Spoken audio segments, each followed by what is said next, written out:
Avec son tambour, Yann, 4 ans et demi, ouvre le défilé, suivi par les fifres et les échassiers. Puis viennent les chars avec 13 beugrats de Bazas, une tradition depuis plus de 741 ans. C'est les rois qui offraient un bœuf au village à l'époque.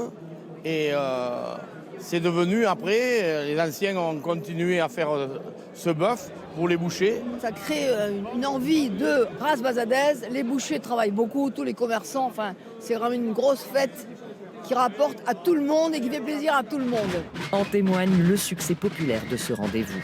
On vient pour ce moment de partage qu'on est capable d'avoir ensemble. Ça représente un peu les gens du pays qui aiment les bonnes choses. La convivialité, le bon vin, la bonne viande, enfin la France quoi. Du côté des éleveurs, en ce jour de fête, on n'oublie ni les manifestations d'il y a 15 jours, ni les revendications. Il faut que ce soit transmissible. Voilà. Il faut que les futures générations puissent vivre, il faut que nous puissions nous nourrir, il faut garantir tout cela. Voilà, pour ça. Moi, je l'ai fait pour les futures générations, je me suis manifesté.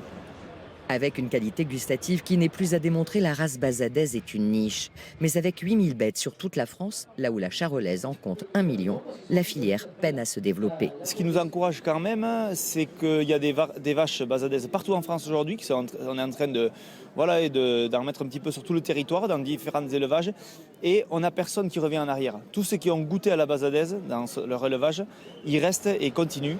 Un travail de promotion que ces éleveurs entendent poursuivre à Paris dans 3 semaines au Salon de l'Agriculture.